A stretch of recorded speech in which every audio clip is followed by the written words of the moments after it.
Recording in progress. All right, Mr. John Weeks, we are back. It has Good been to a be here, long two Tony. weeks. Indeed, it has. Yes. So I got sick and then you had an anniversary. How was that? How was your trip?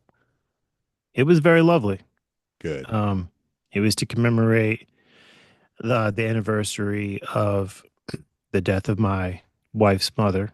Mm, So it's always a little emotional, mm, um, but it's always celebratory. yeah. And yeah, we took a trip down to Stamford, Connecticut, and we took in a maple festival. Got some really good maple syrup. I bet. Really good. Cool. Yeah. Yeah. Yeah. It sounds funny to me. You say we go down to Stanford, Connecticut. You know how far up that is for me? You know what's funny about that is because I say that because I'm looking at a map. And I Mm, remember when I was a kid and I first learned in like social studies or whatever geography that the Nile River flows, from my perspective, it flows up on the mm. map. I was like, what? Because it's coming down from the mountains. And well, I think that's pretty common in our society because when someone like Senator Lindsey Graham says that this regime or that regime should be blown off the map. Isn't he like that little kid back in elementary school who's just looking at a map? Hmm. Yeah.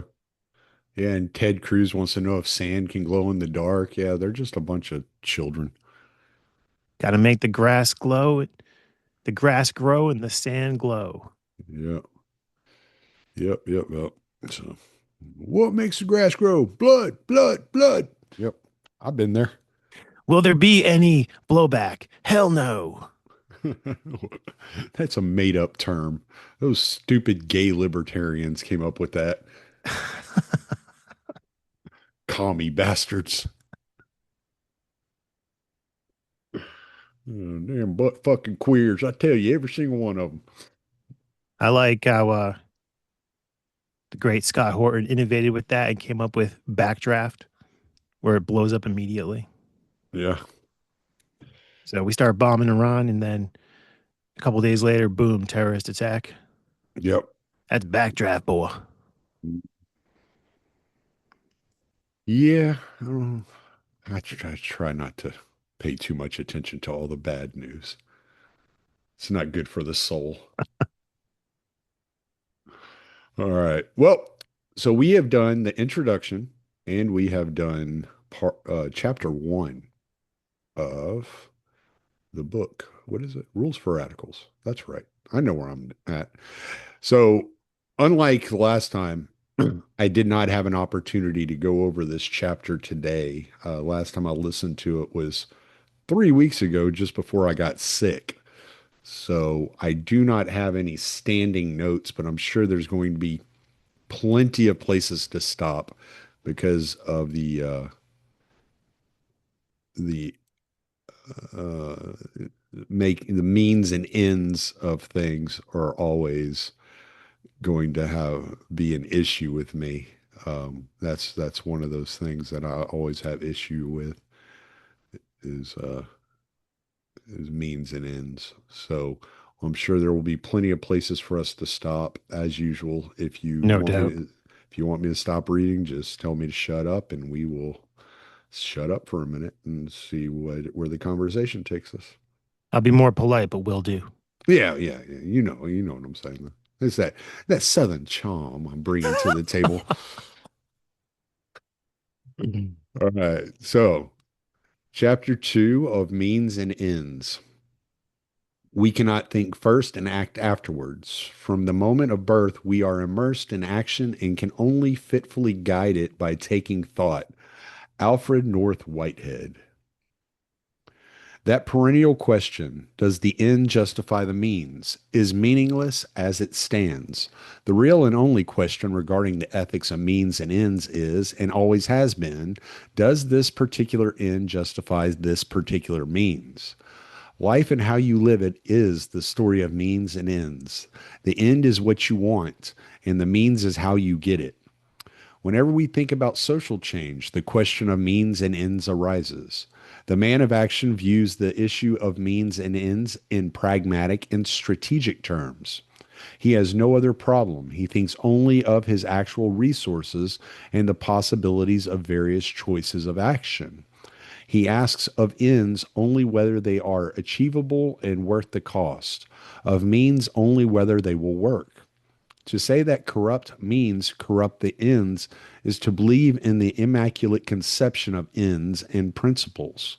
The real arena is corrupt and bloody. Life is a corrupting process from the time a child learns to play his mother off against his father in the politics of when to go to bed. He who fears corruption fears life. Pause for a moment. Uh-huh. That made me think of this movie, Seriana. I've And never there's, seen it. yeah, it's with George Clooney and some other guys. Matt Mhm. Damon's in it, I think. And it revolves all around like Middle East politics and oil companies and elections. It's a pretty good movie.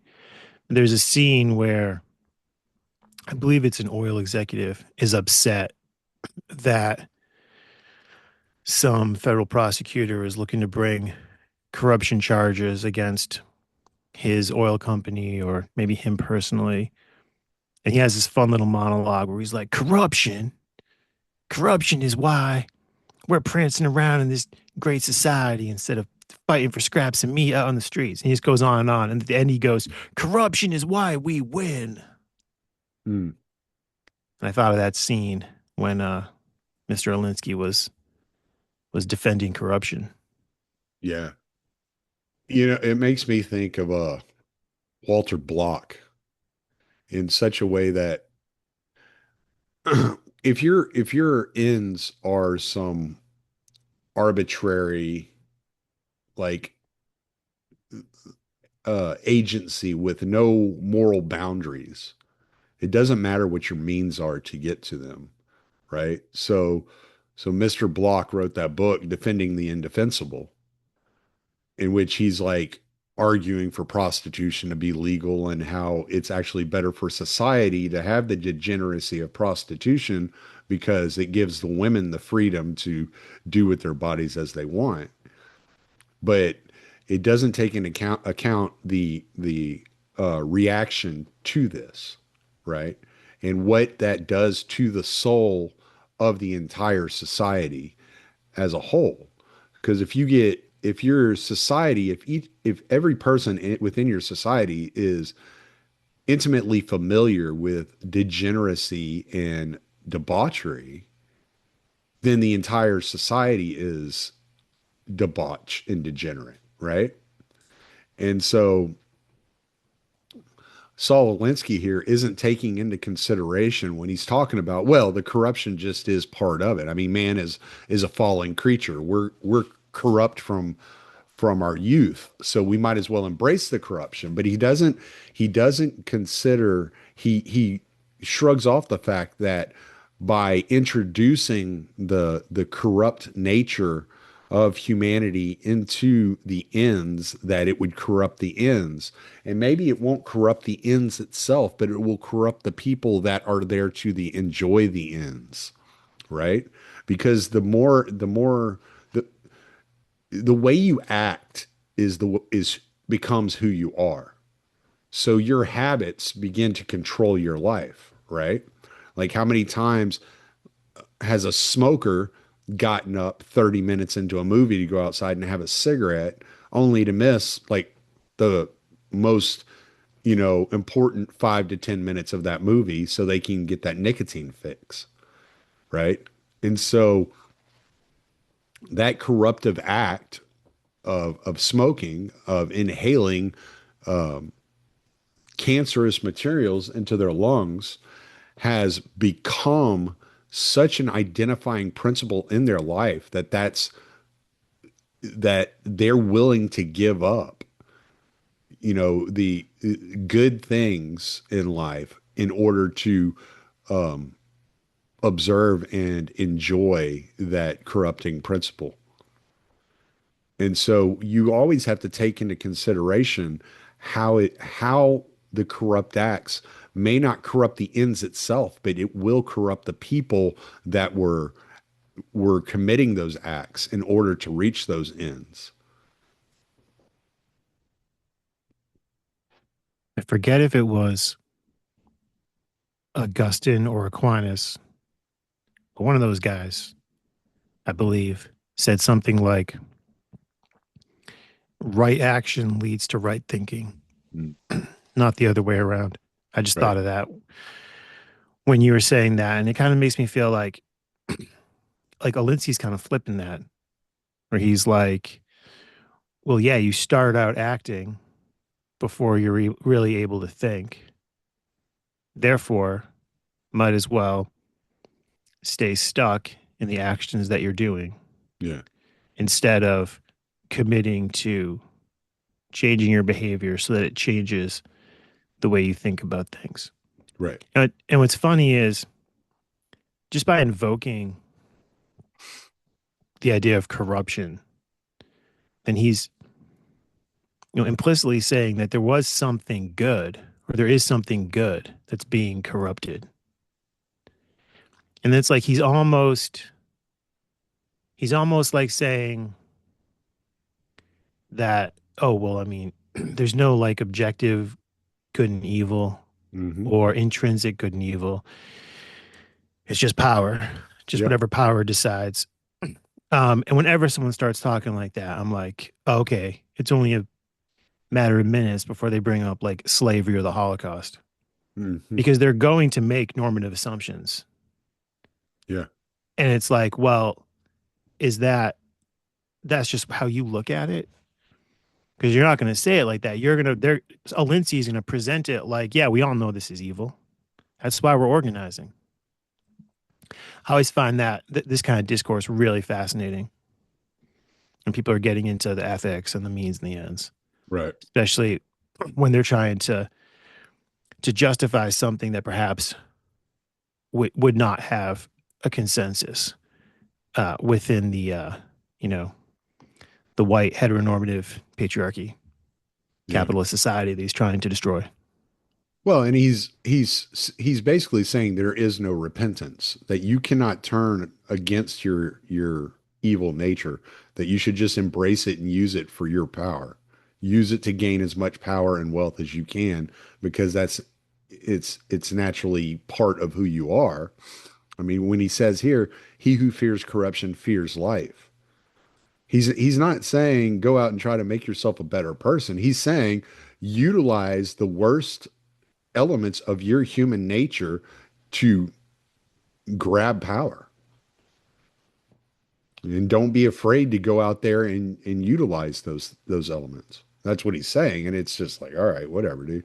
Like we're so diametrically opposed in the worldview that it's like it's repulsive to read at times. Like it's like this is extremely uncomfortable to read for me. It goes against every fiber of my being.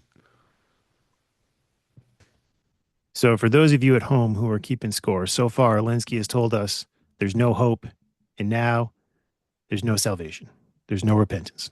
Yep. The practical revolutionary will understand Goethe's conscience is the virtue of observers and not of agents of action. In action, one does not always enjoy the luxury of a decision that is consistent both with one's individual conscience and the good of mankind. The choice must always be for the latter. Action is for mass salvation and not for the individual's personal salvation. He who sacrifices the mass good for his personal conscience has a peculiar conception of personal salvation. He doesn't care enough for people to be corrupted for them. Excuse me. The men who pile up the heaps of discussion in literature on the ethics of means and ends, which with rare exception is conspicuous for its sterility, rarely write about their own experiences in the perpetual struggle of life and change. They are strangers, moreover, to the burdens and problems of operational responsibility and the unceasing pressure for immediate decisions. They are passionately committed to a mystical objectivity where passions are suspect. They assume a non existent situation where men dispassionately and with reason draw and devise means and ends as if studying a navigational chart on land. They can be recognized by one of two verbal brands. We agree with the ends, but not the means, or this is not the time. The means and ends moralists or non doers always wind up on their ends without any means. The means and ends moralists, constantly obsessed with the ethics of the means used by the have nots against the haves, should search themselves as to their real political position. In fact, they are passive, but real allies of the haves. They are the ones Jacques Maritain referred to in his statement. The fear of soiling ourselves by entering the context of history is not virtue, but a way of escaping virtue. These non doers were the ones who chose not to fight the Nazis in the only way they could have been fought. They were the ones who drew their window blinds to shut out the shameful spectacle of Jews and political prisoners being dragged through the streets. They were the ones who privately deplored the horror of it all and did nothing. This is the nadir of immorality. The most unethical of all means is the non use of any means. It is this species of man who so vehemently and militantly participated in that classically idealistic debate at the old League of Nations on the ethical differences between defensive and offensive weapons. Their fears of action drive them to refuge in an ethic so divorced from the politics of life that it can apply only to angels, not to men.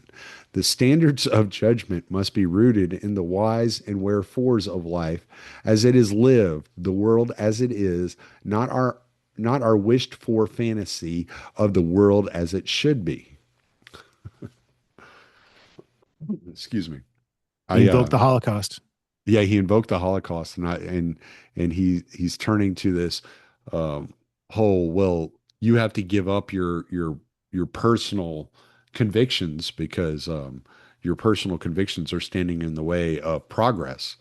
We're not angels, we're men, but we're aren't we ordered to be like the angels and to aim for that state of being of worship. So it's completely anti-Christ to speak in this fashion. He's not even hiding it. He's like, look, your religion, your Christianity, your myths, your legends, your lore, that's all fine and good for the past, but this is we're the new man and we have to act like the new man, right?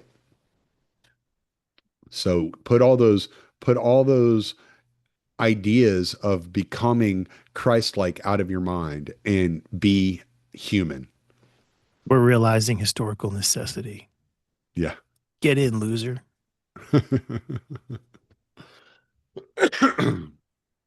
I present here a series of rules pertaining to the ethics of means and ends. First, that one's concern with the ethics of means and ends varies inversely with one's personal interest in the issue. When we are not directly concerned, our morality overflows.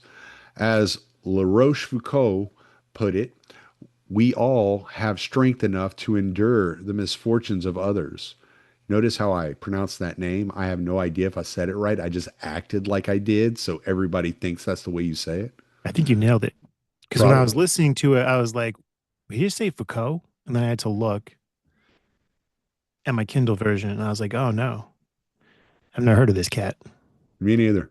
But But you said it perfectly, but or at you least said you if said you it. say it with enough confidence, everybody believes you said it You said it perfectly. just like the guy in my audiobook. So Oh, there you go. you got reliability there, if not validity. Yeah, good, good. Maybe that's how I was able to say it like that. Maybe because I listened to that audiobook a couple of times. Just kind of stuck.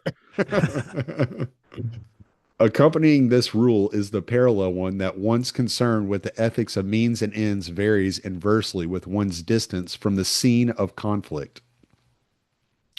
The second rule of the ethics of means and ends is that the judgment of the ethics of means is dependent upon the political position of those sitting in judgment.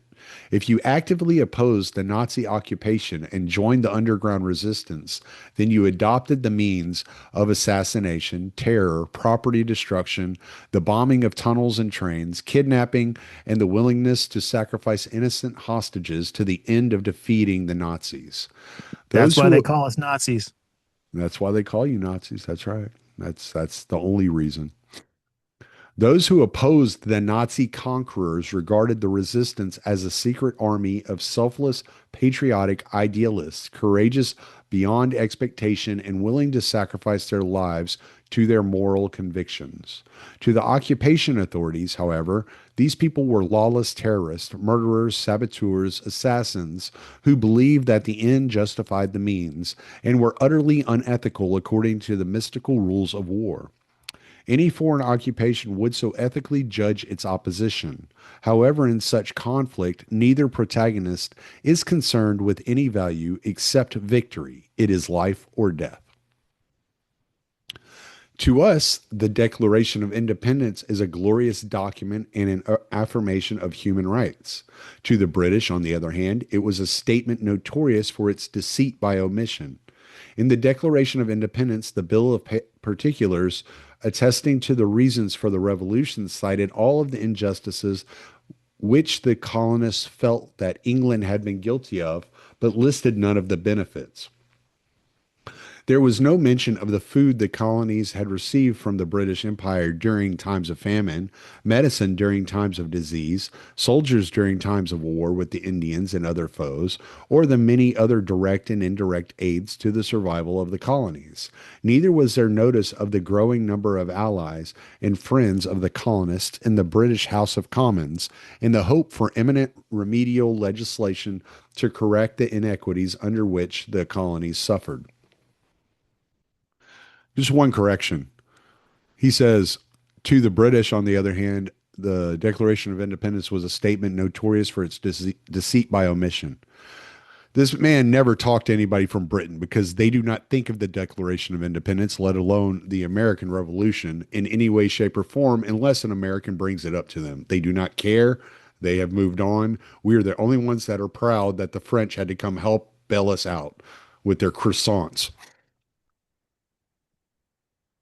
Jefferson, Franklin, and others were honorable men, but they knew that the Declaration of Independence was a call to war. They also knew that a list of many of the constructive benefits of the British Empire to the colonists would have to have so diluted the urgency of the call to arms for the revolution as to have been self-defeating. The result might well have been a document attesting to the fact that justice weighted down the scale at least 60% on our side and only 40% on their side, and that because of that 20% difference, we were going to have a revolution. To expect a man to leave his wife, his children, and his home, to leave his crops standing in the field and pick up a gun and join the Revolutionary Army for a 20% difference in the balance of human justice was to defy common sense. The Declaration of Independence, as a declaration of war, had to be what it was, a 100% statement of the justice of the cause of the colonists and a 100% denunciation of the role of the British government as evil and unjust. Our cause had to be all shining justice, allied with the angels. Theirs had to be all evil, tied to the devil. That's like Iran and Israel fighting over which nation actually worships Baal. So there you go. In no war has the enemy or the cause ever been gray. Therefore, from one point of view, the omission was justified. From the other, it was deliberate deceit. In bringing up war makes me think about an idea I've been kind of grappling with recently. There's the idea that, or the saying that truth is the first casualty of war. And I've heard that for a long time, Mm, past couple decades. And maybe because I'm an American and I'm used to my government just lying us into wars, that I always interpreted that to mean, well, yeah, you got to lie the people into the war. So the first thing you do is lie. So that's the first casualty of the war. But what I've realized, or how I'm starting to look at it differently, is even if you're the country that is uh, attacked in an unprovoked attack, the truth is going to die on your side mm, because the war is going to necessitate that you free yourself from nuance yeah. and that you, yeah, that's the enemy. Anything that helps to defeat the enemy is good. Anything that helps the enemy is bad. Hmm. So don't be a defeatist. Don't don't speak out publicly about how like our weapon systems aren't working or anything. Just shut up. This is life or death. Yeah. And and how that there's like the the arena of war is a place where people can really, yeah, they can really embrace their humanity, as you were saying, in all like the corrupt negative ways because they have that cover Hmm. of this is an existential struggle. Of course we did what needed to be done. Normally we wouldn't do that, but it was Yeah. war. Yeah. Yeah. Well, it was like whenever, when Tucker had made a comment a while back about how when you're talking about like unconditional surrender, that ignites the thought in the people that are being conquered, that gives permission to the conquering army to rape your women. Tucker wasn't accusing the United States of sending out soldiers to rape women and kill children. That's not what he was saying. War is the worst instinct of human nature. It brings out the worst of humanity. And if there's ever going to be an excuse for any of these men to tap into the most monstrous part of themselves, it is a war. And in a situation where they are in conflict and the enemy unconditionally surrenders, there is always a risk that there will be rape and murder in those situations. You can look at the Fourth Crusades with the Catholics coming through and not only slaughtering the Orthodox Christians, but they were raping nuns on the altar. They were doing terrible things. And it's not because like Catholics are such bad people. I mean, they have their issues and, institutionally they have a lot of problems, but it's because they entered the worst possible arena for humanity to be involved in. There's that book. What's that book called? Ordinary Men. Ordinary Men. That's a great book, and it's about normal, average guys that get recruited into the Nazi regime to be, soldiers for Nazi Germany. I think it was a group out of Poland, if I'm not mistaken. And it just talks about how these guys were like basic, like just normal, ordinary guys. They were mechanics, husbands, fathers, and they were ordered to do all these grotesque things. And not all of them went through with it, but many of them did. Some of them would go hide in the woods. And what would the Nazis, the brass in the Nazi regime do? They wouldn't do anything to the men that didn't want to engage in it because they didn't want to expose the fact that there were some subordinates. So they pretended like everybody was engaging in it, that would bolster those that were accepting the orders unquestioningly and not leave any room for doubt. So yeah, I mean, war is terrible, and it brings out the worst of all humanity.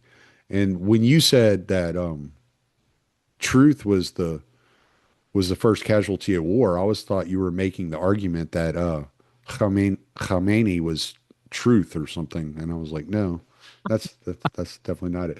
No, but you made a correct statement though, because both sides are lying.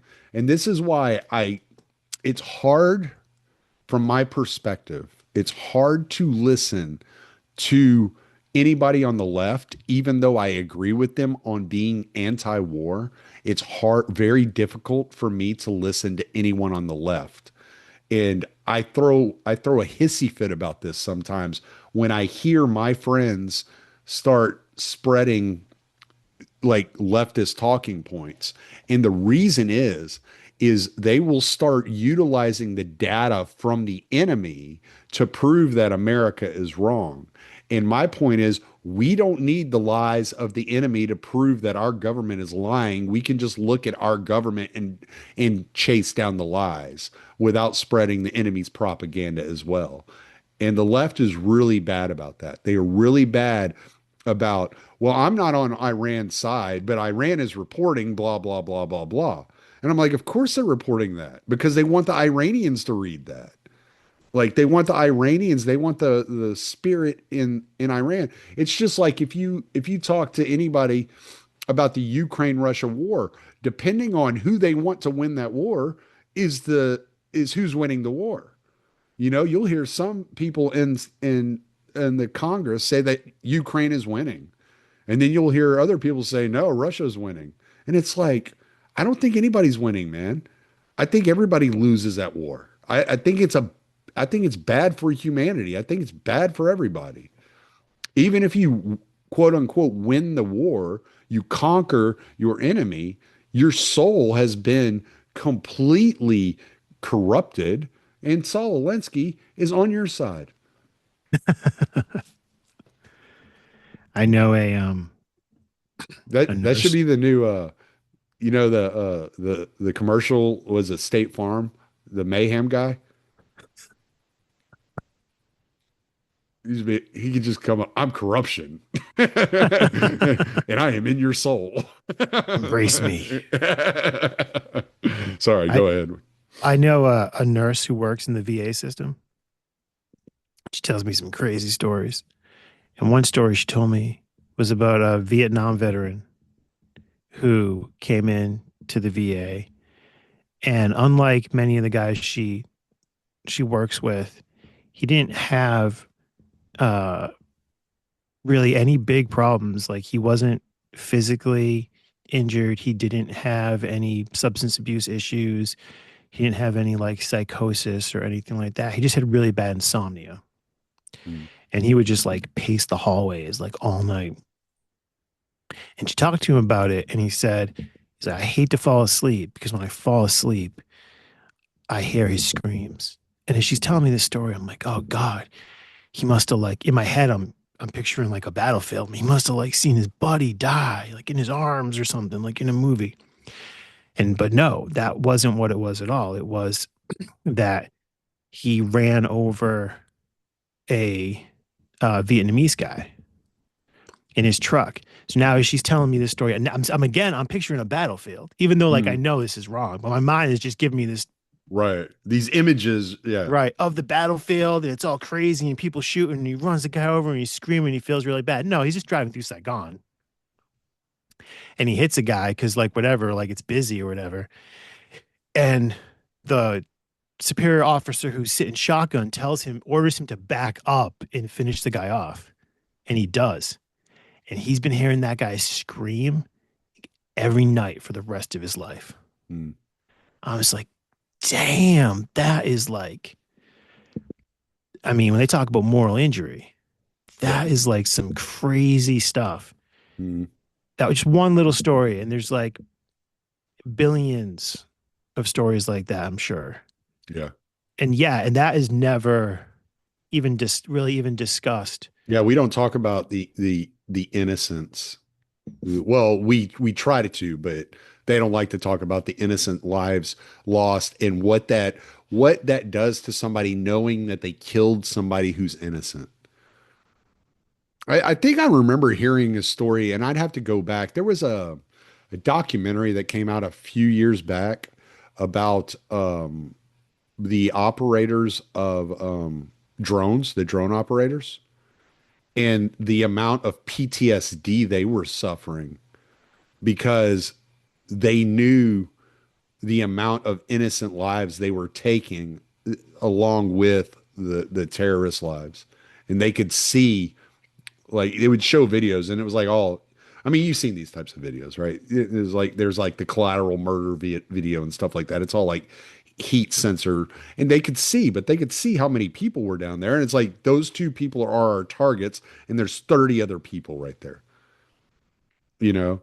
And even a drone operator is suffering moral injury from the operations that are going on overseas because they know that they're killing innocents. They know they can see the amount of innocence involved. But, all right, let's keep reading. Otherwise, we're just going to talk anti-war and Iran the entire freaking for the next like 6 hours. History is made up of moral judgments based on politics, and the winners write history. We condemned Lenin's, excuse me, this damn cough is just so annoying. We condemned Lenin's acceptance of money from the Germans in 1917, but were discreetly silent while our Colonel William B. Thompson in the same year contributed $1 million to the anti Bolsheviks in Russia. As allies of the Soviets in World War II, we praised and cheered communist guerrilla tactics when the Russians used them against the Nazis during the Nazi invasion of the Soviet Union. We denounce the same tactics when they are used by communist forces in different parts of the world against us. But you did cheer them when they were used in South Africa against the apartheid regime. Well, actually, they weren't used against the apartheid regime. They were used against the impoverished Africans in the townships by the ANC. But let's not get off on that tangent either. The opposition's means used against us are always immoral, and our means are always ethical and rooted in the highest of moral values. George Bernard Shaw, in Man and Superman, pointed out the variations in ethical definitions by virtue of where you stand. Mendoza said to Tanner, I am a brigand, brigand. I'm sorry. I don't know what I was thinking. I'm thinking bridegroom. I just got out of church. I am a brigand. I live by robbing the rich, Tanner replied. I am a gentleman. I live by robbing the poor. Shake hands. The third rule of the ethics of means and ends is that in war and the end justifies almost any means. Agreements on the Geneva rules on treatment of prisoners or use of nuclear weapons are observed only because the enemy or his potential allies may retaliate. Winston Churchill's remarks to his private secretary a few hours before the Nazis invaded the Soviet Union graphically pointed out the politics of means and ends in war.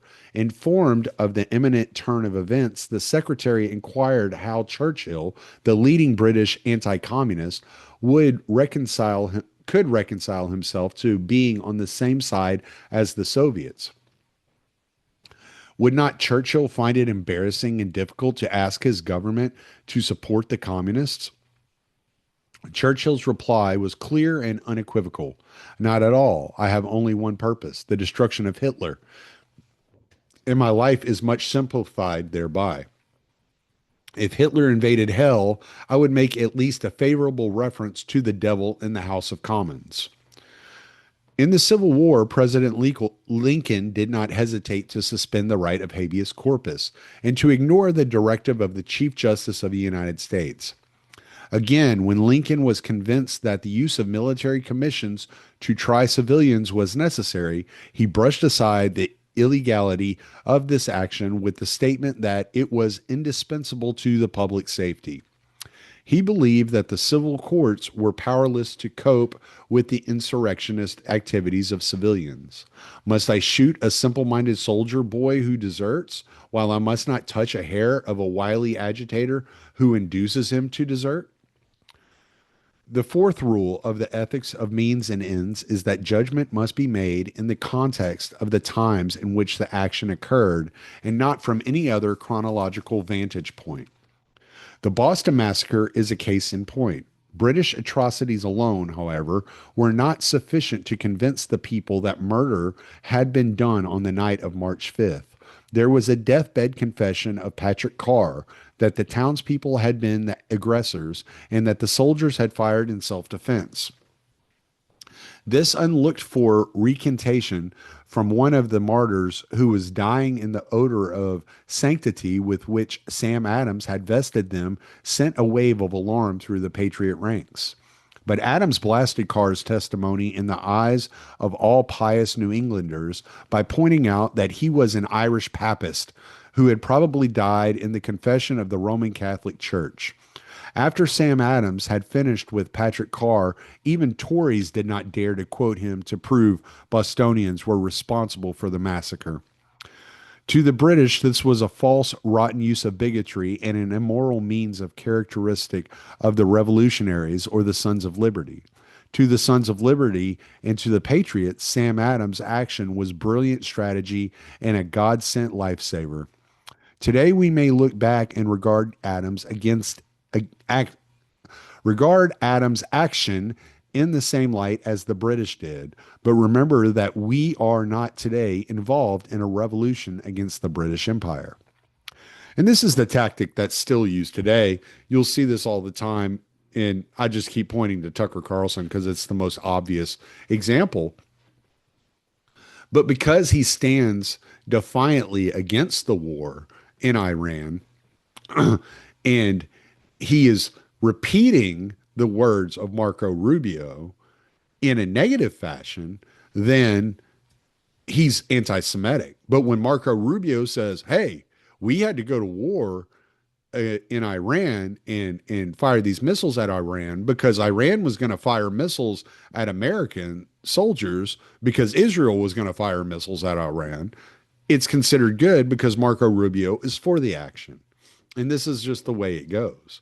They are going to twist and turn and maneuver any kind of propaganda they can to make it sound like those that stand against their actions are working for the enemy or are sympathetic to the enemy, when in all actuality, most of us that are against this war are against this war because we are against America being involved overseas. It is not in our interest to send our blood and treasure to the Middle East to be wasted so that Israel can have the greater Israel project come to fruition. I was accused just this week by a friend of being a defeatist. You're a defeatist. A defeatist. And just for, from my perspective, speaking truth. And part of that truth was just referencing, things that the administration had said, things that Trump had said. Mm. One of my friends was like, Iran is run by evil men. And I was like, that tracks. I agree with you. But who runs our government? And then I was bringing up how, and we're basically allied with Syria, which is run by a former Al Qaeda commander. So why couldn't we work out a deal with Iran? It's just business, right? They're like, and they just can't interact with that idea. They just didn't. This was in a group chat. They just ignored it. But it's like, well, obviously Syria is run by evil men by our shared standard. Al Qaeda knocked down our towers. We all think that's evil, right? Mm-hmm. But it's fine for American foreign policy to be aligned with them. But couldn't work out a deal with Iran. Yeah. And it is funny that people will go to oh my God, you're anti-Semitic. And then someone in the Trump administration will be like, I mean, I don't know, Israel said we had to do it. What? That's the anti-Semitic trope, man. But but we did it. We wanted to do it, and we did it. So it's okay that we said we that. We wanted to do it because Israel said we needed to do it. So, yeah. Or you can just turn back to Trump's own words whenever he was being interviewed by Bill O'Reilly, and Bill O'Reilly was like, Putin is a thug and a gangster and a murderer. And Trump looked at Bill O'Reilly and said, "You think we're so innocent, Bill?" It's like, there you go. That's Has it. moral equivalency. Don't hold us to the same standard that you hold the Right. enemy Yeah. to. You're quote mining. I'm just quoting. I'm not quote mining. It's right there. Uh, Ethical standards must be elastic to stretch with the times. In politics, the ethics of means and ends can be understood by the rules suggested here. History is made up of little else but examples, such as our position on freedom of the high seas in 1812 and 1917, contrasted with our 1962 blockade of Cuba, or our alliance in 1942, excuse me, with the Soviet Union against Germany, Japan, and Italy, and the reversal in alignments in less than a decade.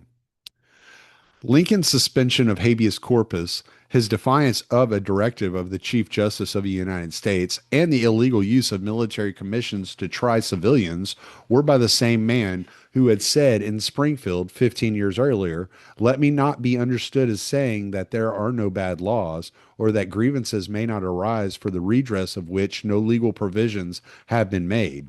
I mean to say no such thing, but I do mean to say that although bad laws, if they exist, should be repealed, still, while they continue in force for the sake of example, they should be religiously observed."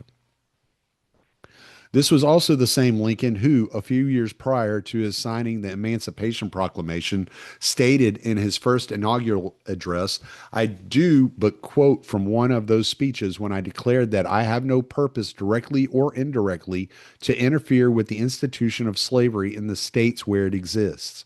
I believe I have no lawful right to do so, and I have no inclination to do so.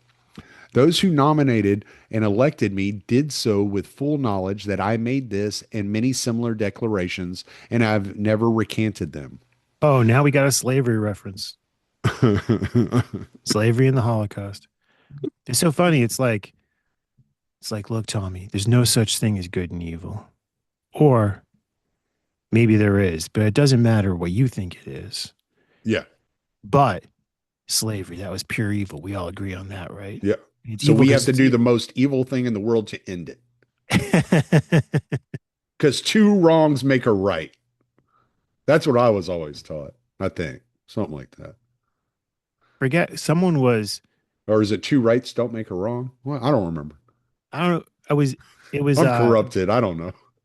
Bill Buford at the Libertarian Institute was referencing some philosopher recently. And then I was looking at the guy's quotes. I forget his name, but one of his quotes was something like, two wrongs don't make a right, but they do make a good alibi.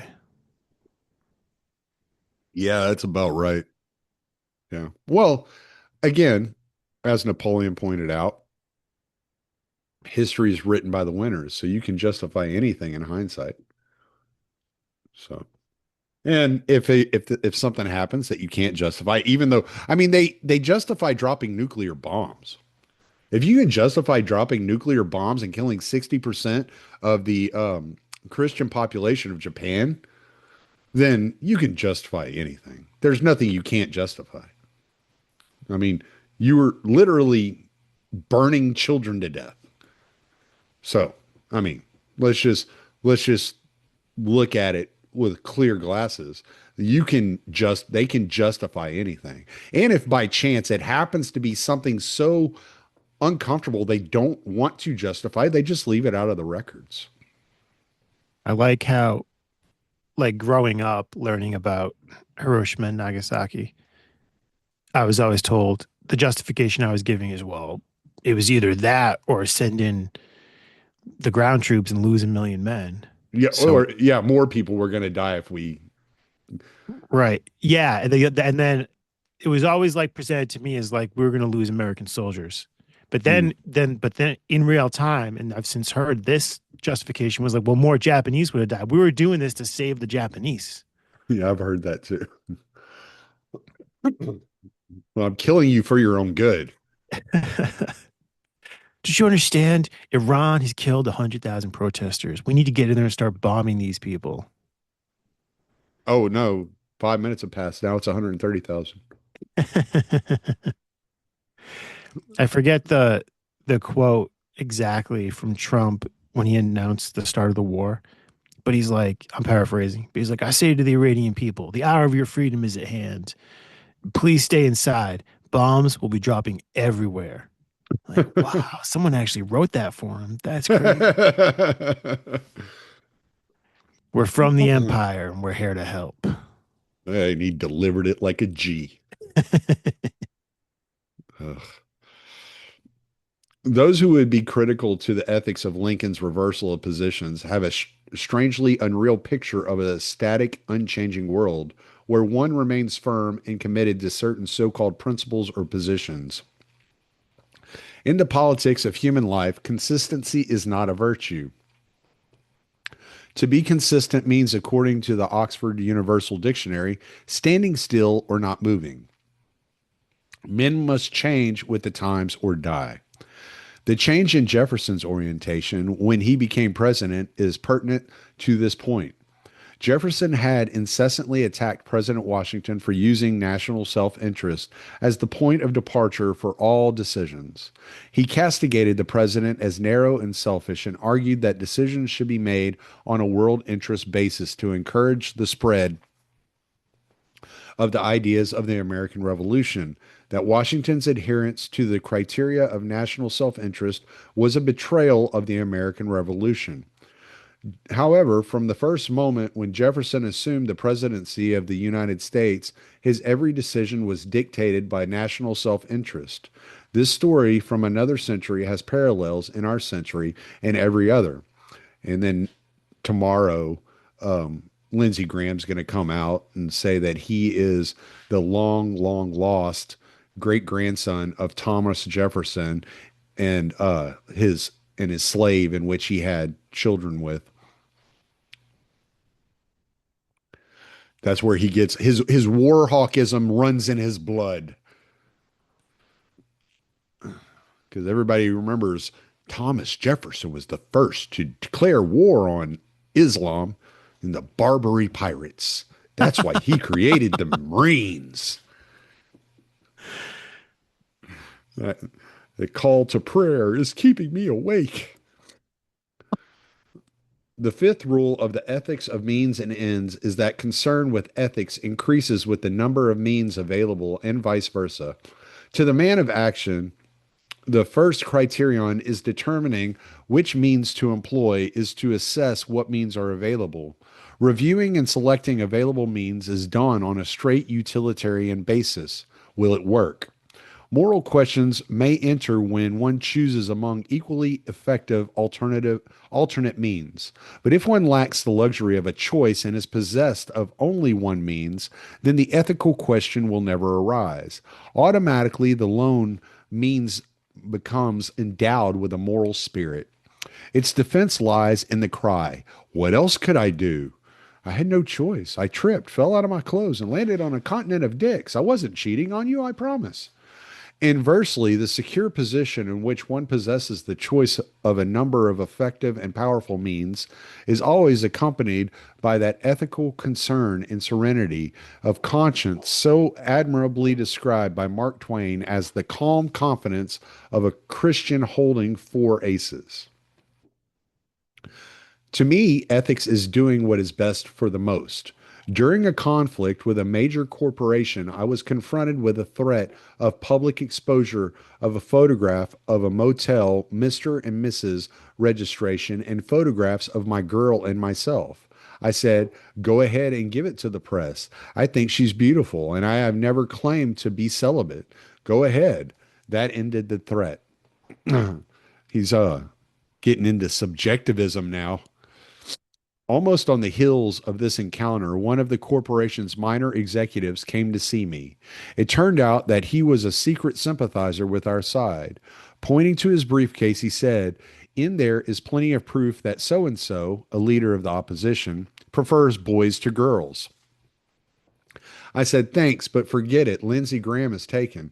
I don't fight that way. I don't want to see it. Goodbye." He protested, "But they just tried to hang you on that girl." I replied, "The fact that they fight that way doesn't mean I have to do it. To me, dragging a person's private life into this muck is loathsome and nauseous. He left. So far, so noble. But if I had been convinced that the only way we could win was to use it, then without any reservations, I would have used it. What was my alternative? To draw myself up into righteous moral indignation, saying, I would rather lose than corrupt my principles, and then go home with my ethical hymen intact? The fact that 40,000 poor would lose their war against hopelessness and despair was just too tragic. That their condition would even be worsened by the vindictiveness of the corporation was also terrible and unfortunate. But that's life. After all, one has to remember means and ends. It's true that I might have trouble getting to sleep because it takes time to tuck those big angelic moral wings under the covers. To me, that would be utter immorality. What's funny is, did you see the story that came out last week where it was saying like the new Ayatollah is gay? So I didn't see that story, but one of my friends who was arguing with me brought that up. Yeah, what I thought was funny was there's there's a right wing podcast. They're super Republican guys. I can't even remember the name of their podcast now. Ruthless, the Ruthless podcast. They're pretty funny sometimes though. They have good senses of humor. They're fun to listen to. They're silly, but it gives you like a real it gives you real insight into the like mainstream Republican mindset. And, and one of the guys on there, he goes by the name Smug. He's some Indian guy. I guess he goes by the name Smug because nobody can pronounce his real name. But he said, yeah, the new Ayatollah is gay. Not that there's anything wrong with that. And I just thought that was so mainstream Republican. Even though he said it as a joke, it was like even though you're saying it's like sarcastically, it reflects so many people in the Republican Party.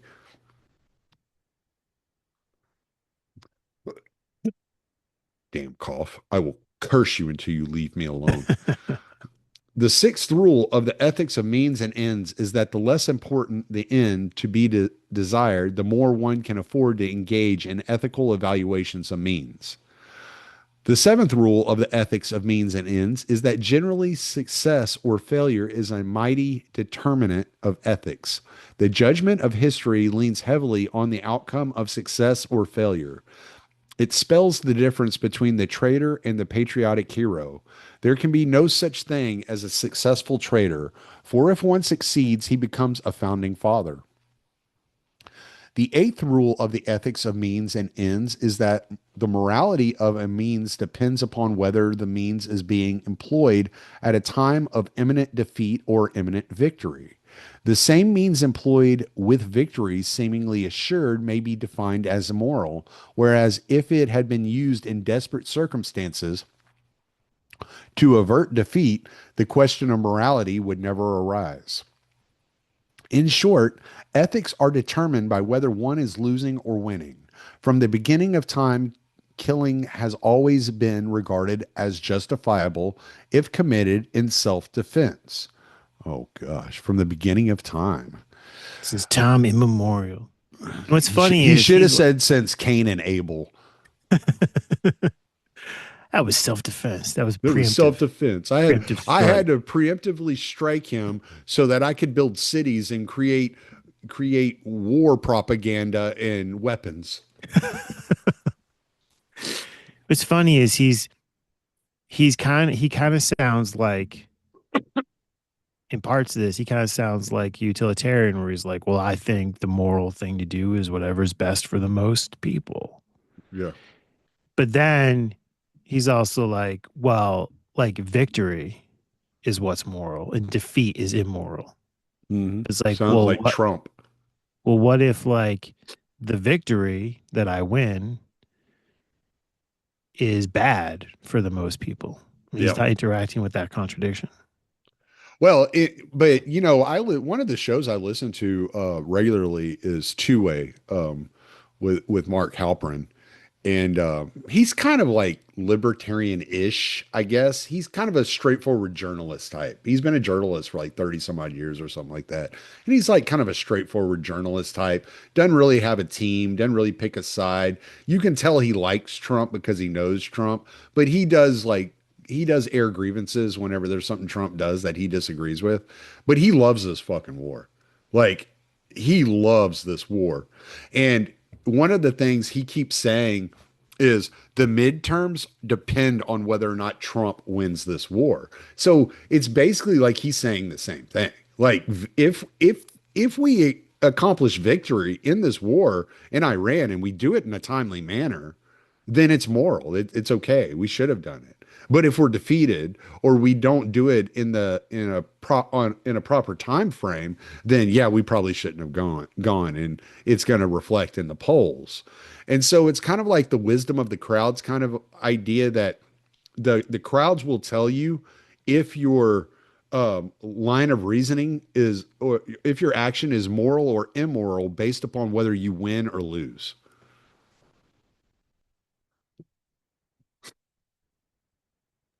Let And us confront. Oh, sorry. Did you have something? well, just that it seems to me paradoxically like if you want to win in like in the next few months so that you do well in an election, like you're already setting yourself up for a defeat. Hmm. Like the Iranians aren't, that's not their perspective. Their perspective is like, whoa, they're trying to like kill all of us or like just turn us into Libya. Yeah. Like for them, their lies that they tell their people are going to have so much more weight because there's actual like bombs hitting all around them than than the lies that they tell us, where they're like they're not even really Trump isn't even really committed to the war the way you would think a guy would be who's really trying to win it. He wants to win it, but quickly, or at least look like I won it quickly, so that I don't lose like seats in the Congress. Like that's hilarious. Well, and you also got to think like Persia is an ancient empire. They've been around for like what thousands of years, right? And you know, yes, they're called Iran now, but we all know that's the Persian Empire. That's who they were. And they're ancient and their history goes on forever. The existence of the United States for 250 years is like a blink of an eye to them. So they're looking at it as like the cocky new kid at school, and it's like I'm established. Who are you? You know, like leave us alone. Like you can't get rid of us that easily, right? It's kind of like Afghan being the empire killer. You know, Afghanistan being the empire killer. It's like that's where empires go to die. Empires don't go there to succeed. They don't go there to conquer. They go there to die. And like you're doing the same thing with Persia. This society has been around for longer than you even imagine history existing. And so it's just it's so interesting. I can't imagine how the average Persian in Iran thinks about the United States and Israel, a nation that was born in 1948 and another nation that was born in the 1780s. You know, it's like how they even view us. They're like, who are these pesky little fucking rodents? You know, leave us alone. And so it's just it's kind of one of those things you gotta like, all right, man, whatever. It's just I don't know. I it's just so mind blowing to me. This whole thing, I'm still kind of like dumbfounded by the whole situation every time I look at it. You know, one thing that Alinsky said earlier in the book was that like some revolutionary minded people are just, as he put it, aiming at revelation, aiming at the big fiery battle. Mm, And he compared it to a film where he's like, they don't want to do the first act and the second act. They want to go right to that third act, like the part in The right. Departed where they're all shooting each other, Yeah. sort of thing. And when you were talking about just not wanting to listen to leftists spread Iranian propaganda, like I'm with you 100%. And I think that part of that, what's going on with them psychologically, is that they are used to that like narrative framework of a film where there's the good guy and there's the bad guy. And yeah, we were all raised in the propaganda that our government's the good guy and this other government's the bad guy. Hmm. And then you start to find out, like, oh, wait a minute, but my government did this, this, and this. I thought those were bad guy things. And then you're given the talking points to explain that. You start asking more questions, you're given more talking points. And at some point, it collapses. And at that moment when your government doesn't look like the good guy anymore, some people, particularly leftists, start thinking, oh my God, it must be the other government was the good guy. Yeah. Yeah. The communists were the good guys. And there's Yep. people on the right who are like, oh, this the Nazis were the good guys. Or yeah, it's these Muslims, they're the good guys. These Persians are the good guys.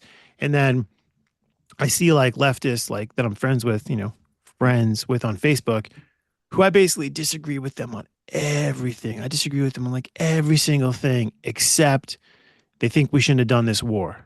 But then I disagree with them pretty much on like every reason they would give for why we shouldn't have done this war. They'll be like, this war is just like the last gasp of like the white supremacist capitalist order. And it's like, oh, I fucking hate you. But but like, and also like these are the kind of people who would just like bring infinity Muslims to America and it's going to be all good. Yeah. And it's like, no, man, I don't think it's going to be all good. I don't think you have the interests of uh, like me or our nation in mind. I do agree with you that we shouldn't have done this war, but I don't want to listen to you talk about, how like the now the I'm sure they're going to be like, oh my God, is like Trump knew that after they killed a bunch of guys, there'd be this gay Ayatollah, and this would be the chance to like reestablish the authority of the heteropatriarchy. That's why he's doing it. It's globo homo, man.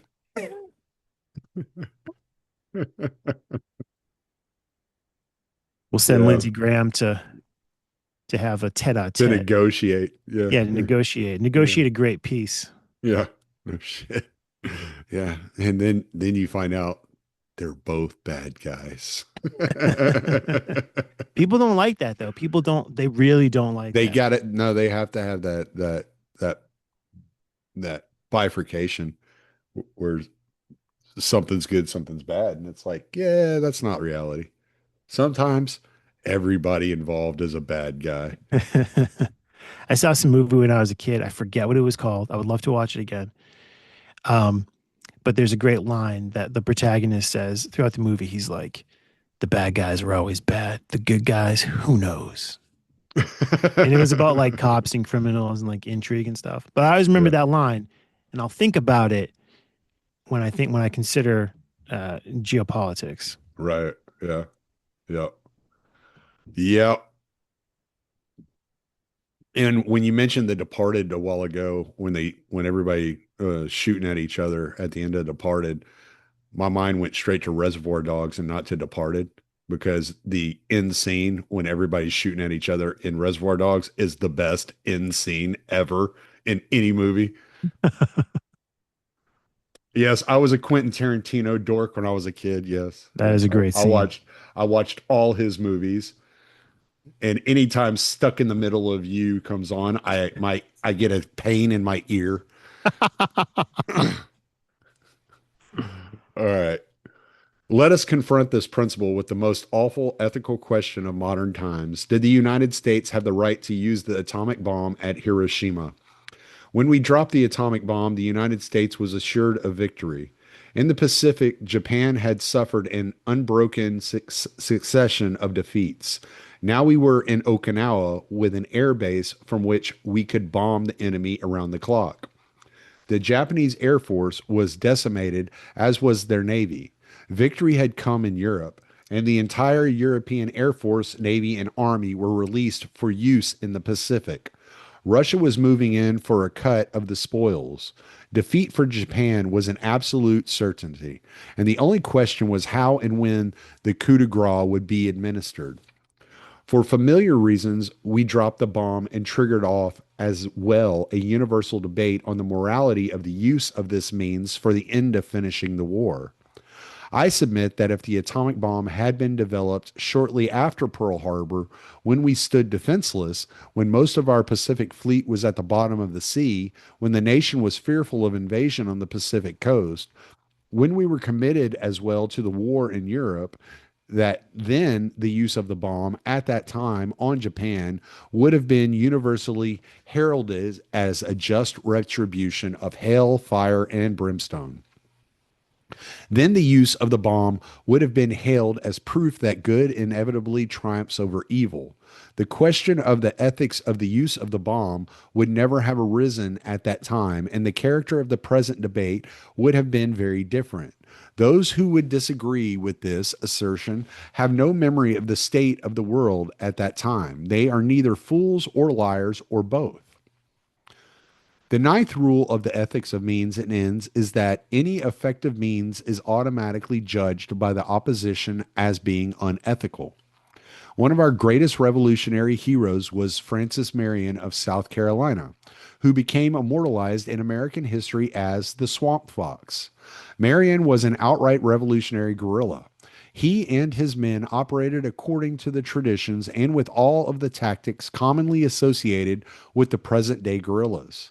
Cornwallis and the regular British army found their plans and operations harried and or disorganized by Marion's guerrilla tactics. Infuriated by the effectiveness of his operations and incapable of coping with them, the British denounced him as a criminal and charged that he did not engage in warfare like a gentleman or a Christian. He was subjected to an unremitting denunciation about his lack of ethics and morality for his use of guerrilla means to the end of winning the revolution. The 10th rule of the ethics of means and ends is that you do what you can with what you have and clothe it with moral garments. In the field of action, the first question that arises in the determination of means to be employed for particular ends is what means are available. This requires an assessment of whatever strengths or resources are present and can be used. It involves sifting the multiple factors which combine in creating the circumstances at any given time and an adjustment to the popular views and the popular climate. Questions such as how much time is necessary or available must be considered.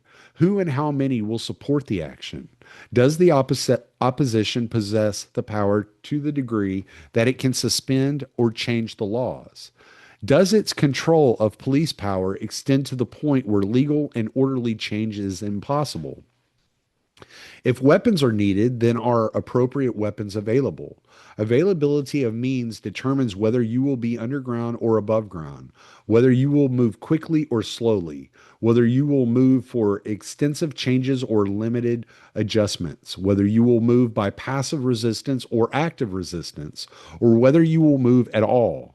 The absence of any means might drive one to martyrdom in the hope that this would be a catalyst, starting a chain reaction that would culminate in a mass movement. Here, a simple ethical statement is used as a means to power. A naked illustration of this point is to be found in Trotsky's summary of Lenin's famous April thesis, issued shortly after Lenin's return from exile. Lenin pointed out the task of the Bolsheviks is to overthrow the imperialist government, but this government rests upon the support of the social revolutionaries and Mensheviks, who in turn are supported by the trustfulness of the masses of people. We are in the minority. In these circumstances, there can be no talk of violence on our side.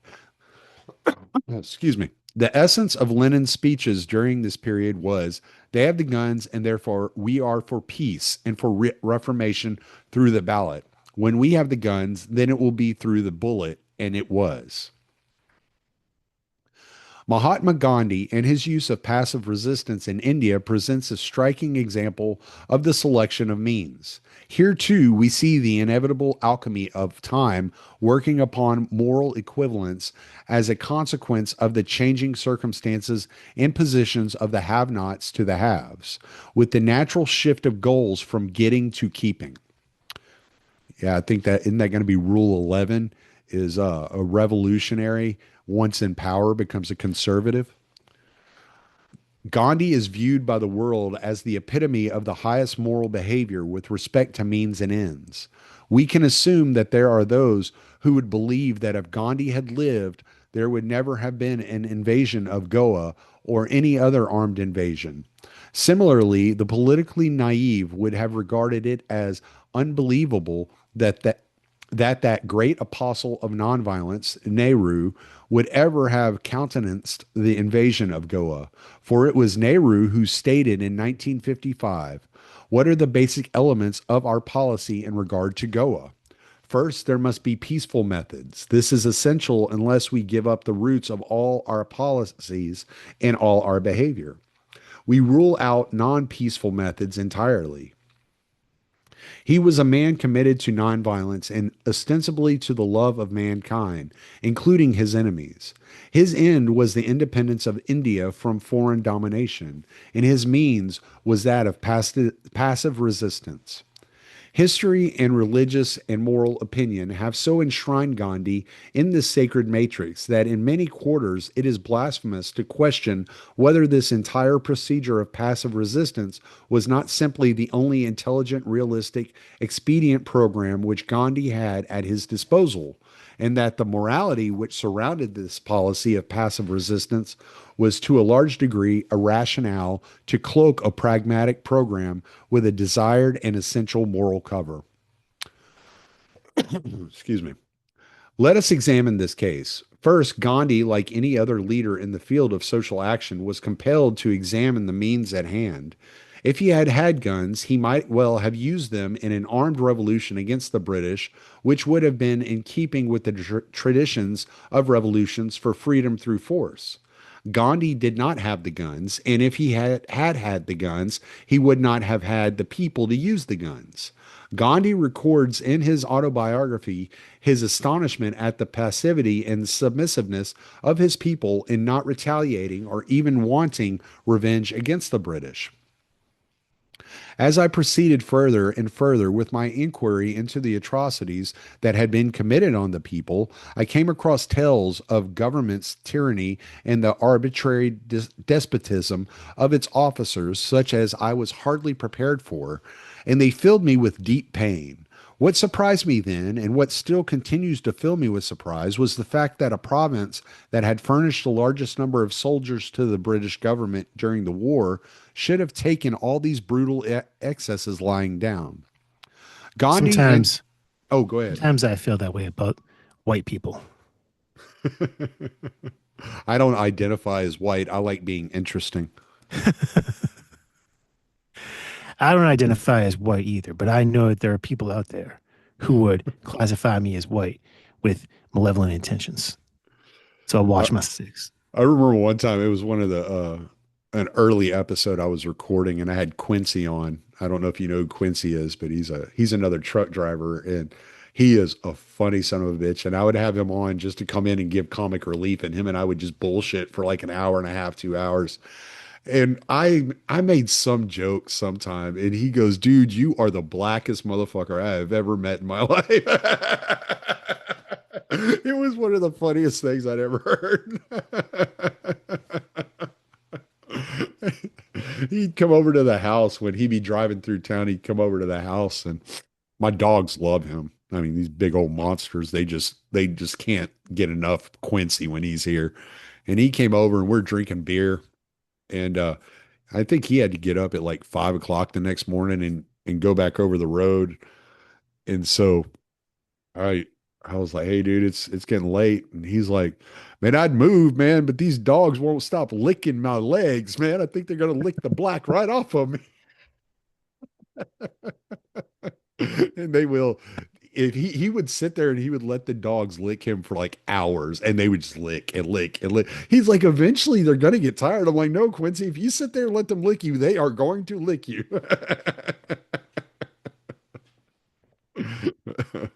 Tasty Quincy. Tasty Quincy. I need to get him back on. We texted around Christmas. He texted me, but yeah, he's hilarious, dude. I'm gonna have to get him back on just for a goof off interview and just to have some fun. So Gandhi and his associates repeatedly deplored the inability of their people to give organized, effective, violent resistance against injustice and tyranny. His own experience was corroborated by an unbroken series of reiterations from all the leaders of India that India could not practice physical warfare against her enemies. Many reasons were given, including weakness, lack of arms, having been beaten into submission, and other arguments of a similar nature. Interviewed by Norman Cousins in 1961, Pandit Jawaharlal Nehru described the Hindus of those days as a demoralized, timid, and hopeless mass bullied and crushed by every dominant interest and incapable of resistance. Faced with this situation, we revert from the moment to Gandhi's assessment and review of the means available to him. It has been stated that if he had had the guns, he might have used them. This statement is based on the Declaration of Independence of Mahatma Gandhi issued on January 26, 1930, where he discussed the fourfold disaster to our country. His fourth indictment against the British reads: spiritually compulsory disarmament has made us unmanly, and the presence of an alien army of occupation employed with deadly effect to crush in us the spirit of resistance has made us think we cannot look after ourselves or put up a defense against foreign aggression or even defend our homes and families. These words more than suggest that if Gandhi had had the weapons for violent resistance and the people to use them, this means would not have been so unreservedly rejected as the world would like to think.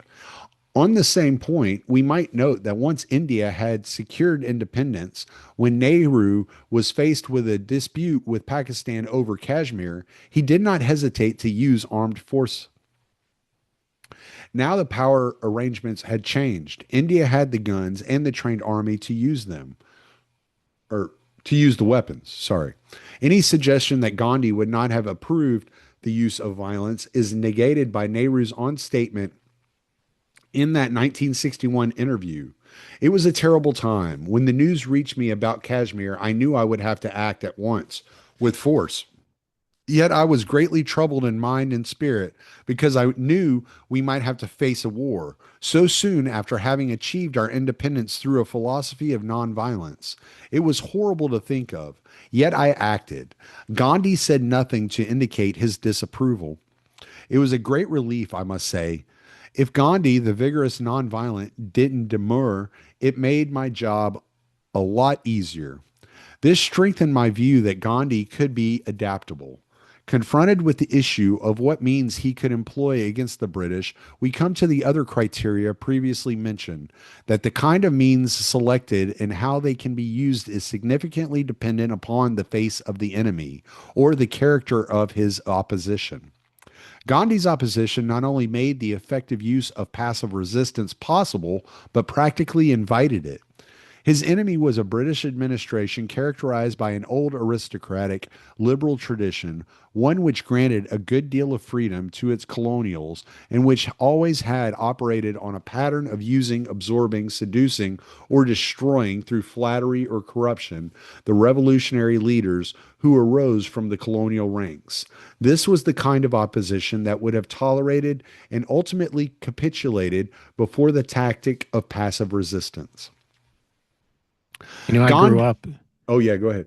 I grew up in Massachusetts, and at the time, this might still be the case. I don't know, but at the time, if you were to go pretty much any elementary school in Massachusetts and go to the cafe auditorium area, the cafetorium as we called it, on the wall there would be paintings of four individuals: uh, JFK, MLK, Mother Teresa,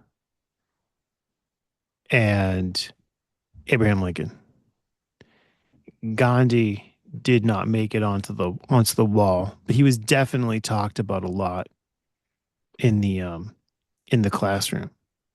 Um, but going through this idea that, well, Gandhi chose nonviolence because he didn't have guns It's no excuse, Gandhi. Hijack some motherfucking airliners, bitch. Quit being a pussy. Terrible. Stop wheezing the juice. Gandhi's passive resistance would never have had a chance against a totalitarian state such as that of the Nazis. It is dubious whether, under those circumstances, the idea of passive resistance would even have occurred to Gandhi. It has been pointed out that Gandhi, who was born in 1869, never saw or understood totalitarianism and defined his opposition completely in terms of the character of the British government and what it represented. I thought his, maybe I'm wrong about this, but I thought his entire argument was that he didn't like British rule because because the British weren't Indian, and that it didn't matter how totalitarian the government was, that it should be Indians in charge and not the British. And if they were going to have to be oppressed by somebody, it should be by their own people. I thought that was what the argument was. Maybe I have that wrong. That's my understanding. Okay. Okay. It's not just me. Okay. George Orwell, in his essay Reflection on Gandhi, made some pertinent observations on this point. He believed in arousing the world, which is only possible if the world gets a chance to hear what you are doing. It is difficult to see how Gandhi's methods could be applied in a country where opponents of the regime disappear in the middle of the night and are never heard of again. Without a free press and the right of assembly, it is impossible not merely to appeal to outside opinion, but to bring a mass movement into being, or even to make your intentions known to your adversary. From a pragmatic point of view, passive resistance was not only possible, but was the most effective means that could have been selected for the end of ridding India of British control. In organizing, the major negative in the situation has to be converted into the leading positive. In short, knowing that one could not expect violent action from this large and torpid mass, Gandhi organized the inertia. He gave it a goal so that it became purposeful. Their wide familiarity with Dharma made passive resistance no stranger to the Hindustani. To oversimplify, what Gandhi did was to say, look, you are all sitting there anyway. So instead of sitting there, why don't you sit over here? And while you're sitting, say independence now. Yeah, glue your hands to the floor. This raises another question about the morality of means and ends. We have already noted that, in essence, mankind divides itself into three groups: the have nots, the have a littles, want mores, and the haves. The purpose of the haves is to keep what they have. Therefore, the haves want to maintain the status quo and the have nots to change it. I hate all the repetition. That is driving me crazy. Like, this is like the sixth time he said this just in two chapters. And in this chapter alone, he continues to repeat himself over and over and over. It's like, dude, I get it. And then he comes in this paragraph before. He's like, long story short, too late, buddy. You just keep saying the same shit over and over again. Sorry. He's got to catapult the propaganda. I guess, man. I just had to get that off my chest because, damn, just get to the point, dude. The haves develop their own morality to justify their means of repression and all other means employed to maintain the status quo. The haves usually establish laws and judges devoted to maintaining the status quo, since any effective means of changing the status quo are usually illegal and or unethical in the eyes of the establishment. Have-nots, from the beginning of time, have been compelled to appeal to a law higher than man-made law. Then, when the have nots achieve success and become the haves, they are in the position of trying to keep what they have, and their morality shifts with their change of location in the power pattern. They become the conservatives. 8 months after securing independence, the Indian National Congress outlawed passive resistance and made it a crime. It was one thing for them to use the means of passive resistance against the previous haves, but now in power, they were going to ensure that this means would not be used against them. No longer as have-nots were they appealing to laws higher than man-made law. Now that they were making the laws, they were on the side of man-made laws. Hunger strikes, used so effectively in the revolution, were viewed differently now too. Nehru, in the interview mentioned above, said, "The government will not be influenced by hunger strikes. To tell the truth, I didn't approve of fasting as a political weapon even when Gandhi practiced it." Again, Sam Adams, the firebrand radical of the American Revolution, provides a clear example. Adams was foremost in proclaiming the right of revolution. However, following the success of the American Revolution, it was the same Sam Adams who was foremost in demanding the execution of those Americans who participated in Shays' Rebellion, charging that no one had a right to engage in revolution against us. This is, I always find satanic communism, I know, redundant, but I always find satanic communism to be so reductionist, like aggravatingly reductionist in its social and class analysis. And even here, where he's like, oh, there's the haves and the have nots, and the have a little want more. But once a have a little want more or have not becomes a have, then they're just like the haves. But like the examples he's giving are showing that no, that's actually not true. There's something like deeper going on Mm, because the British didn't crack down on the passive resistance the way he's saying that the new Indian government did. And like the the Leninists are a really great example. I don't remember the exact numbers, but it's something like between 1850 and 1917, the Tsarist regime executed like 6,000 people. And the Bolsheviks would execute 6,000 people on a Tuesday. yeah. And because, and this is just my like psychologizing interpretation, but like the Tsar was born into great wealth and privilege and tradition. Whereas, so he's a have. Hmm. Lenin is is like textbook have a little want more. And when he wants more of his power. So he has a different experience with power throughout his life. And he comes up with different models for it. So he convinced himself that, you know, you need to rule with terror. You need to kill 10% of the population to show the people that you're serious. And then Hmm. also he can empathize with the revolutionary in a way that the Tsar can't. And he can hate that because he knew what he was thinking when he was trying to overthrow the government. Oh hell no, I'm not letting somebody else think like that. I'm gonna crush it before they can even get to the point of thinking about it. So Mm. there's definitely something deeper going on that Olinsky is not like not aware of or just not doesn't find it to be helpful to his cause. It's like when he's talking about um the founding fathers and their rhetoric, how they're gonna make it like we're 100% good and the British are 100% bad. He's like intentionally leaving it out, but it's there. He's mentioning it. I find that Right. really annoying. Well, one of the interesting things I find that most people leave out of conversations like this is the fact of, okay, if you're the head of a household, right? And let's say you're a head of the household in like 17th century America, where it's all agriculture. And so you're building a farm and you're getting cattle, so you're ranching, you may have pigs, sheep, and you're growing corn and wheat, let's just say, for instance. You build that farm up and not to control the town around you, whereas you might get a lot of political influence in that town around you, but you build that farm up for the security of your family in the future so that you leave them a legacy, so that you leave them something, right?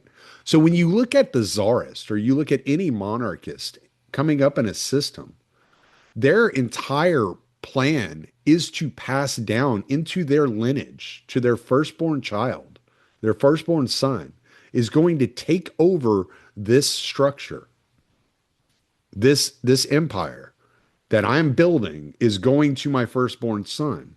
So I want it to be in pristine shape. I want to take care of it. I want it to last. I want it to be valuable for my child. So the way that you treat the servant class, your workers in your fields, is going to be with some due respect. But when you take over a government as Lenin did through the Bolshevik Revolution, you don't care about those people. You don't care about the next generation taking power. All you're thinking is, I got to get mine today. I got to get as much as I can right now because eventually I'm not going to be in charge anymore. Somebody else is coming up through the system. So when we look at the monarchist system, I'm sure there were plenty of wrongs that were done and there were plenty of grievances, but there was some sort of care that the monarch would take of his own property in order to hand it down to his children to ensure his children's well-being moving forward into the future. And so the mentality of ruling over a kingdom as a monarch is completely different than ruling over a nation as a president or as a prime minister or something like that. You have a completely different mentality because in 8 years I'm gone. That's it. That's all you get of me. So I got to get what I can while I can. That makes me think of something earlier in this book that I've been thinking about the past couple of weeks. Um, and specifically in relation to like the um satanic aspect of the book. And I've been thinking about how in Europe there's all these churches and cathedrals that took hundreds of years to build. So there were people who worked maybe their entire working life as a laborer or a craftsman on that project, and they never got to see it completed. Hmm. They maybe never really got to see it like halfway done or like really starting to come together. And I thought, Alinsky kind of talks like that, like he's giving his life to some project that he's never going to see Yeah. the completion of. But it's not, but what it is really is just chaos. Hmm. So it's not like some uh beautiful ordered structure is being created that he's never going to see it created. No, he's just aiming at destruction. And, or as you pointed out, like the total state as the Tower of Babel. And it's kind of funny that, yeah, that's not something, it's almost like he's trying to like institutionalize the chaos. Hmm. He's trying to give this order to this thing that cannot be ordered because it, by definition, is chaos. Yeah. The United States, like in we. So yeah. It makes me think there was a short story I wrote years ago. I must have been in my 30s, early 30s, probably 30, 31.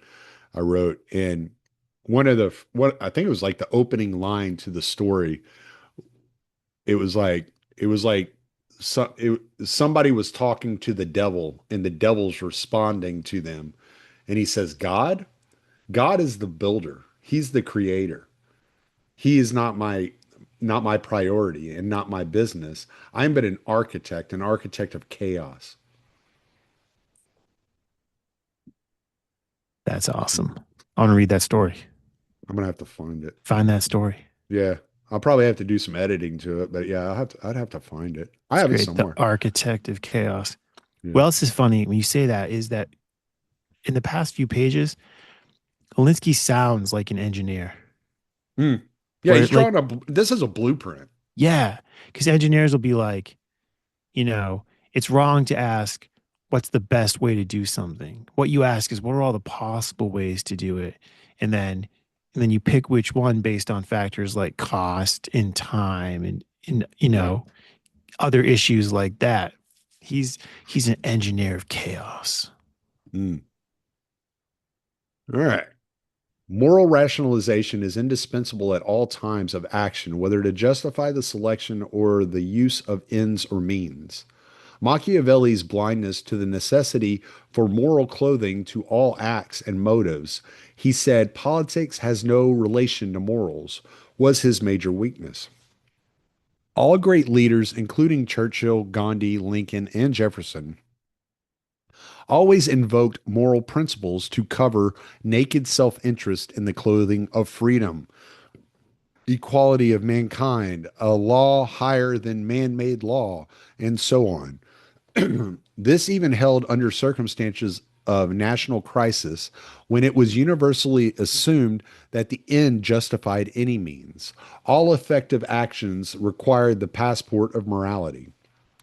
The examples are everywhere in the United States. The rise of the civil rights movement in the late 1950s was marked by the use of passive resistance in the South against segregation. Violence in the South would have been suicidal. Political pressure was then impossible. The only recourse was economic pressure with a few fringe activities. Legally blocked by state laws, hostile police and courts, they were compelled, like all have nots from time immemorial, to appeal to a law higher than man made law. In his social contract, oh God, Rousseau noted the obvious that law is a very good thing for men with property and a very bad thing for men without property. Passive resistance remained one of the few means available to anti segregationist forces until they had secured the voting franchise, in fact. Furthermore, passive resistance was also a good defensive tactic since it curtailed the opportunities for use of the power resources of the status quo for forcible repression.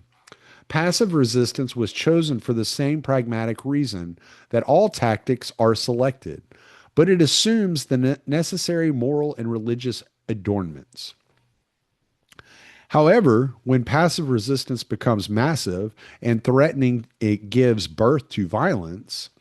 Southern Negroes have no tradition of Dharma and are close enough to their northern compatriots so that contrasting conditions between the North and the South are a visible as well as a constant spur. Add to this the fact that the Southern poor whites do not operate by British tradition, but reflect generations of violence. The future does not argue for making a special religion of nonviolence. It will be remembered for what it was, the best tactic for its time and place.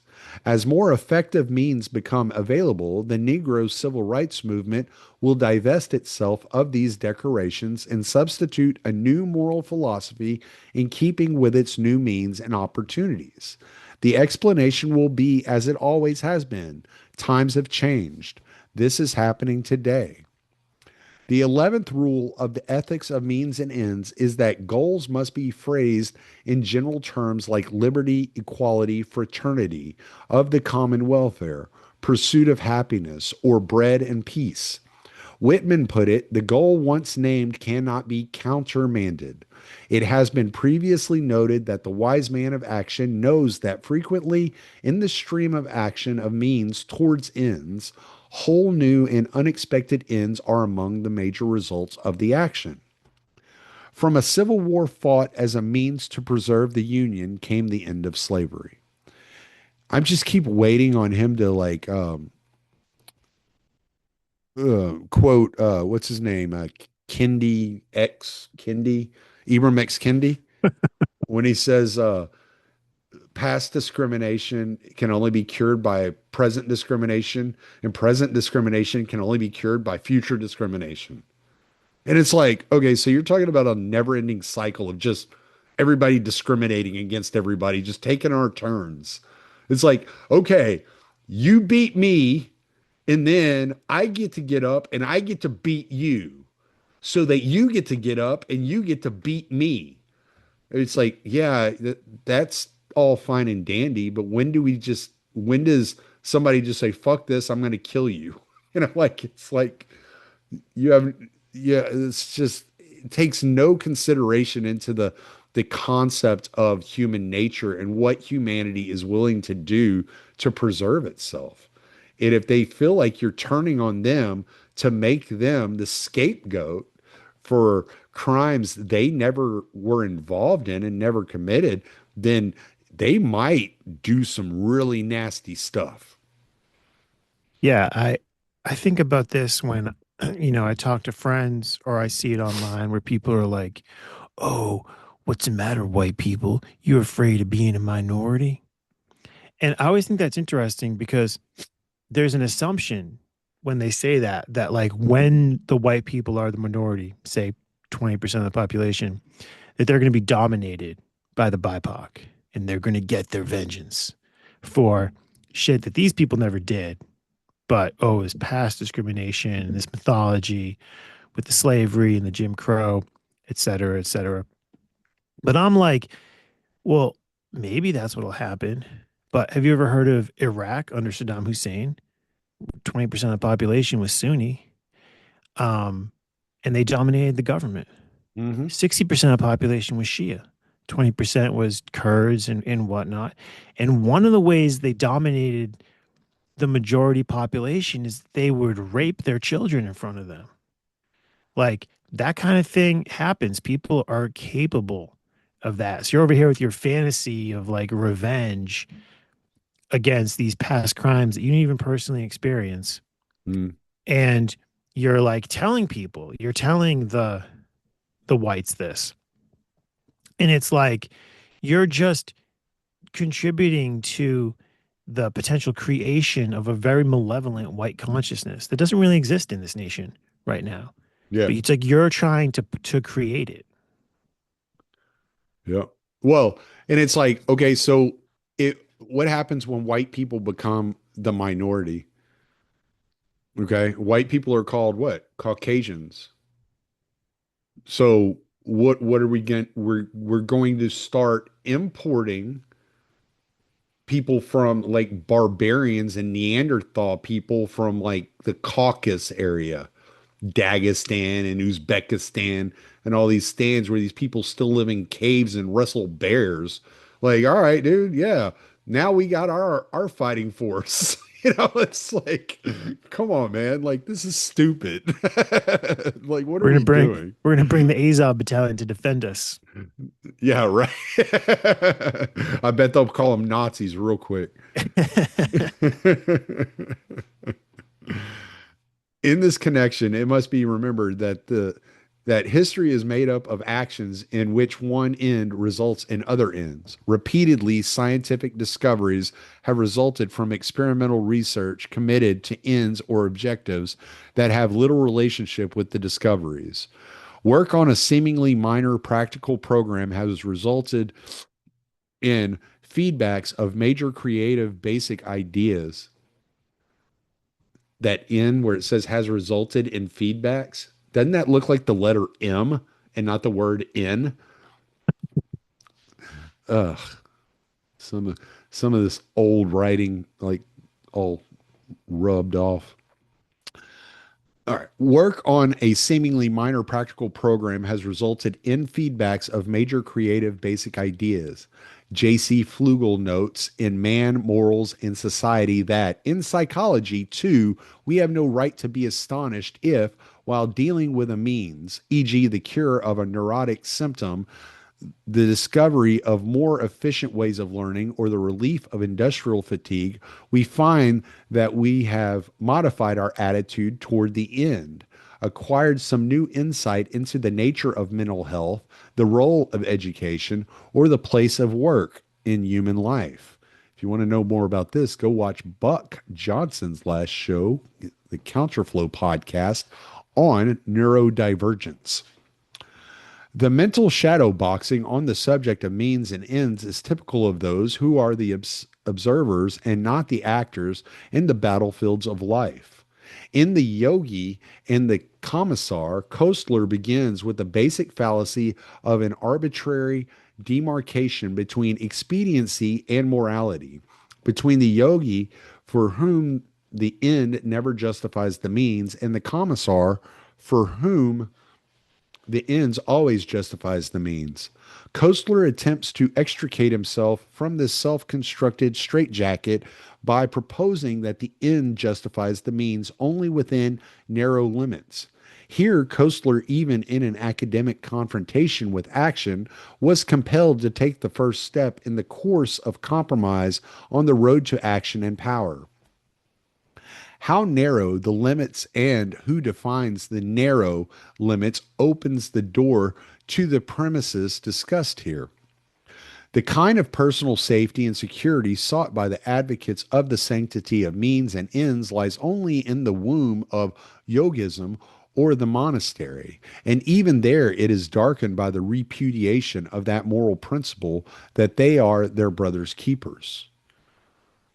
Bertrand Russell, in his Human Society and Ethics and Politics, observed that morality is so much concerned with means that it seems almost immoral to consider anything solely in relation to its intrinsic worth.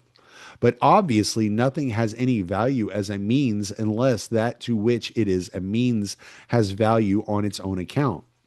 It follows that intrinsic value is logically prior to value as means.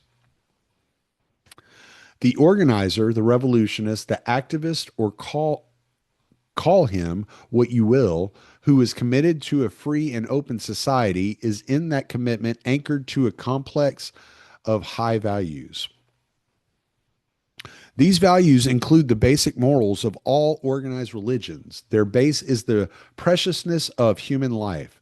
These values include freedom, equality, justice, peace, the right to dissent, the values that were the banners of hope and yearning of all revolutions of men. Whether the French revolutions, liberty, fraternity, equality, the Russians, bread and peace, the brave Spanish people's better to die on your feet than to live on your knees, or our revolutions, no taxation without representation. They include the values in our own Bill of Rights. If a state voted for school segregation or a community organization voted to keep blacks out and claim justification by virtue of the democratic process, then this violation of the value of equality would have converted democracy into a prostitute. Democracy is not an end. It is the best political means available toward the achievement of these values. I wonder if Iran's new slogan is better to live on your knees than die on your feet. Means and ends are so qualitatively interrelated that the true question has never been the proverbial one. Does the end justify the means? But always has been, does this particular end justify this particular means? Now, a word from our sponsor. All right. Final comments on that particular chapter? Well, it's really fascinating. I always think talking about ethics and morality, and something I've been thinking about recently is um, axioms and values. And there's this idea that I got from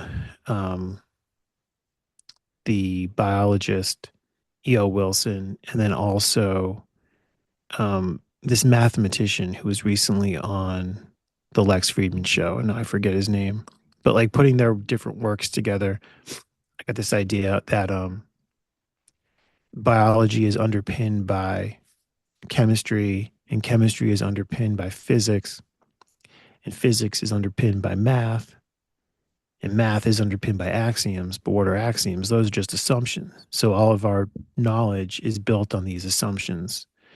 But I was thinking, well, but they're not just assumptions. I mean, they give them that fancy name axiom, maybe to obscure the fact that they're assumptions, but they're like assumptions that really smart people, or people that I think are smart, or people who think that they're smart and everyone else is also smart in their group, sort of buy into.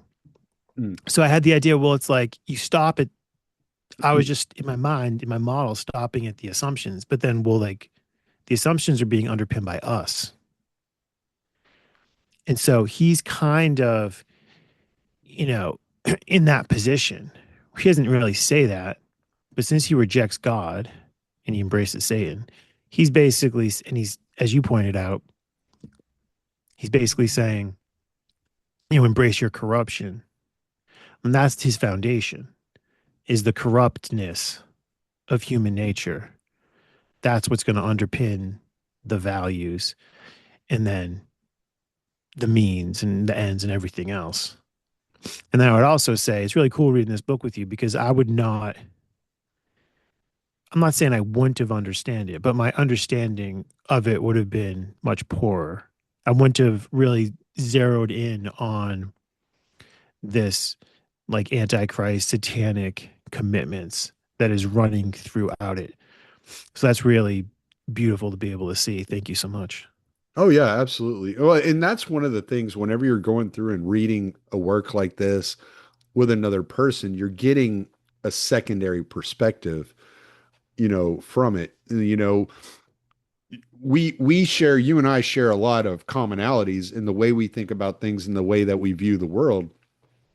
But I have distinct interests that I am engulfed in, just like you have distinct interests that you are engulfed in. So we're both bound to see certain things that the other person kind of misses, or it doesn't speak as strongly to me, to the other person. So it's always fun, to go through a work like this, like with a book club or something like that. And I would always encourage people to do something like that because you're going to get different things out of it. There are a lot of things that people are going to see that you necessarily won't see. And, I mean, like when I was reading the second to last paragraph, I'm reading it and thinking, well, this guy just does not understand Christianity at all. Like he's he's making the assumption that the values of religion, of all religions, of all organized religions, is based on the preciousness of human life. Well, that's not what Christianity is about. And so there is a preciousness through the creation of humanity in the image of God. Yes, there is some sort of preciousness, but there's also an acceptance that humanity is corrupt and its entire goal is to overcome that corruption, to walk a life with Christ or walk the royal path, as some of the church fathers have said. And so when I read that, I might see that completely different than you would see it, because I immediately think to, well, these are the readings and teachings that I am completely entrenched in, and this is a 180-degree turn away from everything that I have dedicated my life to discovering and to learning, you know. And so that's why I knew that chapter was going to just be, for me, is going to be probably the most cringe of all the chapters of this book. Having listened to this And book is, JF. yes, yes, it definitely triggers me. I So, myself am also triggered from that chapter. so I'm gonna have to go bathe. I feel like I've been raped. So I'm gonna have to scrub myself thoroughly. So do like a Bugs Bunny with the rag in my ear and just clean all that nonsense out of there. Because not only did I have to read it, I had to hear it too.